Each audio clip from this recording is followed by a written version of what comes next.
¿Qué tal, amigos? Les habla el padre Rafael Chávez y les doy la bienvenida nuevamente a este su pequeño espacio de meditaciones. Hoy es viernes 22 de marzo, quinta semana de Cuaresma. En el nombre del Padre, del Hijo y del Espíritu Santo. Amén.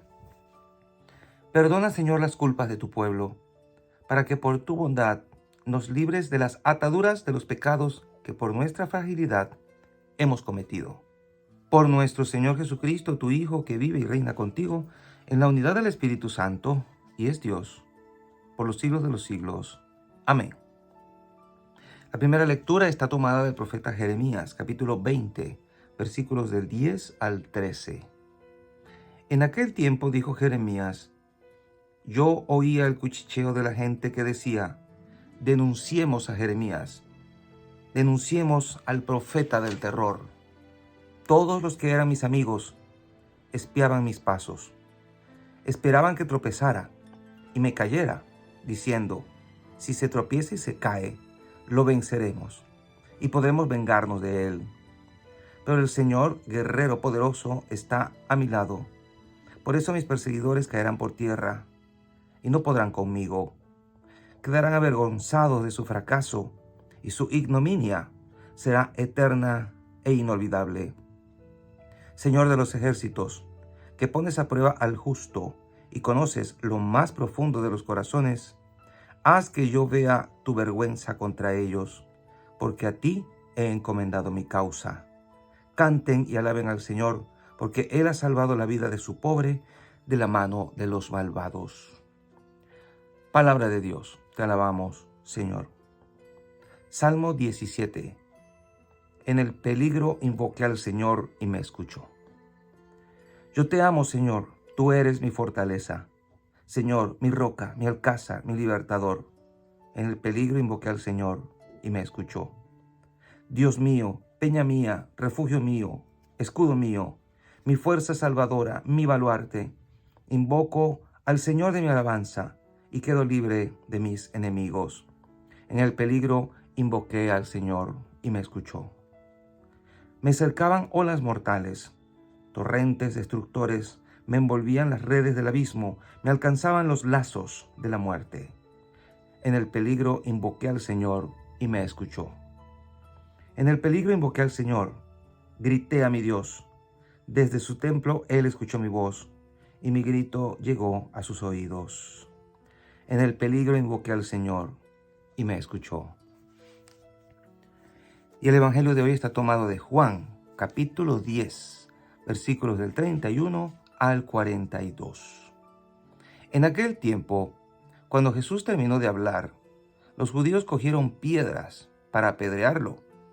Jesús les dijo: he realizado ante ustedes muchas obras buenas de parte del Padre.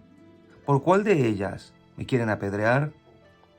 Le contestaron los judíos: no te queremos apedrear por ninguna obra buena, sino por blasfemo, porque tú, no siendo más que un hombre, pretendes ser Dios.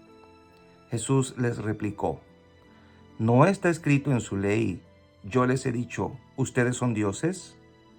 Ahora bien, si ahí se llama dioses a quienes fue dirigida la palabra de Dios, y la Escritura no puede equivocarse, ¿cómo es que a mí, a quien el Padre consagró y envió al mundo, me llaman blasfemo, porque he dicho, soy hijo de Dios? Si no hago las obras de mi Padre, no me crean, pero si las hago, aunque no me crean a mí, crean a las obras, para que puedan comprender que el Padre está en mí y yo en el Padre. Trataron entonces de apoderarse de él, pero se les escapó de las manos. Luego regresó Jesús al otro lado del Jordán, al lugar donde Juan había bautizado en un principio, y se quedó allí. Muchos acudieron a él y decían: Juan no hizo ningún signo, pero todo lo que Juan decía de éste era verdad. Y muchos creyeron en él allí. Palabra del Señor. Gloria a ti, Señor Jesús. Y bien, muchos creyeron en él allí. Jesús no se detuvo nunca en los 3 años aproximadamente de su ministerio no se detuvo, no dejó de decir lo que tenía que decir, la verdad del Padre, la revelación del cielo, de lo que hay más allá del umbral de la muerte, para que nosotros tuviéramos paz, serenidad interior, supiéramos manejarnos en esta vida y alcanzáramos la otra vida. Es interesante leer estos versículos cuando más y más creyentes, más y más personas se convierten en creyentes. Y en base a lo que Jesús habla y lo que Jesús hace, la gente va creyendo en Jesús. Poco a poco el número de fieles a Jesús y de discípulos va aumentando. Es interesante también ver cómo los que debían haber creído en Él primariamente, escribas, fariseos, no lo hicieron. Ya habíamos comentado algo de esto, porque tenían el corazón cerrado al amor y a la verdad incluso.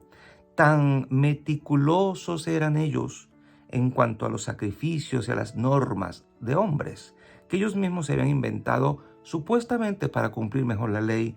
En estas normas se les fue la vida, se les endureció el corazón, perdieron la perspectiva. Ya el prójimo no era el prójimo, solo les interesaba el culto, y un culto vacío.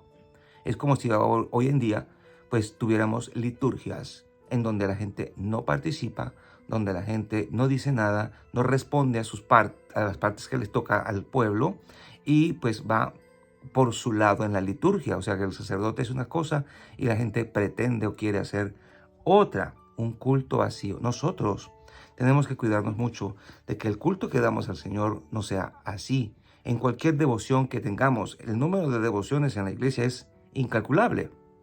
No lo podríamos decir, pero sí es importante que si tienes alguna devoción, la vivas con profundidad, con intensidad, y que te lleve a Jesús, al corazón de Jesús.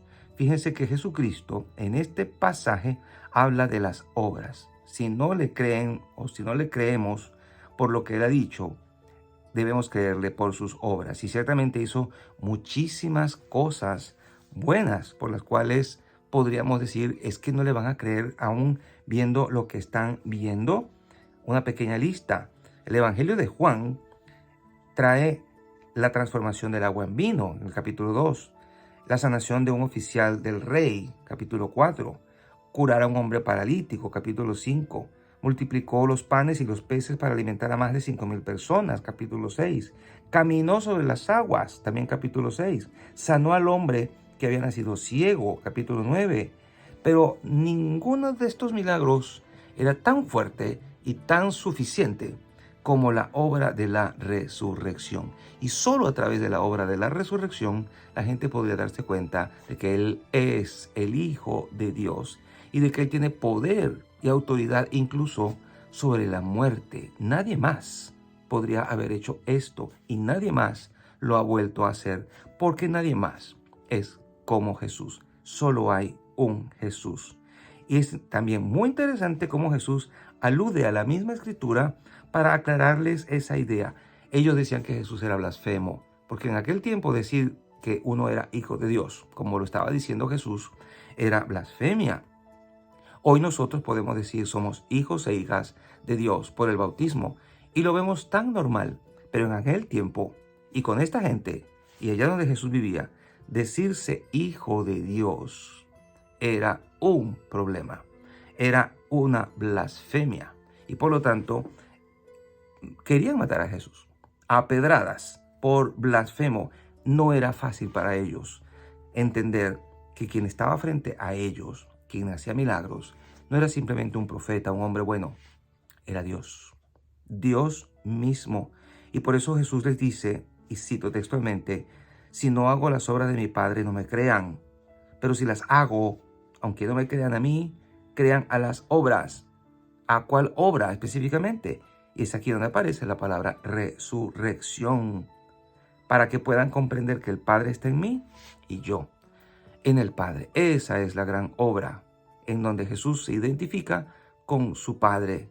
Él está en el Padre y el Padre está en él. en esta Semana Santa que se aproxima y que quedan prácticamente pues ya 2 días. Pidámosle mucho al Señor que nos ayude a mirar hacia esa meta, hacia la resurrección, hacia la gran obra de Jesucristo, por medio de la cual pasión, muerte y resurrección destruyó el pecado, aniquiló a la muerte. Y esto, digamos, es cuestión solo de tiempo, porque el trabajo, la obra, ya está hecha. Ya murió en la cruz, ya ofreció su vida, ya está glorioso en el cielo. Solo es cuestión de tiempo para su retorno glorioso y para que todos nosotros, de una manera u otra, bien sea por la llegada del Señor o por nuestra partida a el templo de Dios en el cielo, podamos nosotros experimentar la gloria que el Señor nos ofrece, la victoria sobre la muerte, sobre el pecado y sobre la oscuridad, y podamos, como ya lo hemos dicho, vivir esa vida nueva que el Señor ha traído para cada uno de nosotros. Es tiempo de creer. Vivimos en tiempos difíciles, duros, tiempos del neopaganismo, tiempos de agnosticismo, tiempos de incredulidad en que ser ateo se ha vuelto de moda. Pero no nos olvidemos que aunque quedemos 3 o 4 en la iglesia, por esos 4, por esos 3, Dios seguirá derramando bendiciones en la tierra. No veamos la fe católica, la fe cristiana con mirada triunfalista. Oh, que somos muchos, que hay muchos. No se trata de cantidad, se trata de calidad, de que cada uno esté siguiendo a Jesús fielmente, de corazón, enamorados de su doctrina, de la iglesia, de Él mismo. Solamente así nosotros podemos experimentar un cambio radical en nuestra vida, vivir alegres en medio de las vicisitudes de este mundo y esperar ansiosos la vida eterna. Y la bendición de Dios Todopoderoso, Padre, Hijo y Espíritu Santo, descienda sobre cada uno de ustedes y les acompañe siempre. Y seguiremos en contacto, si Dios lo permite, a través de este canal. Chao, chao.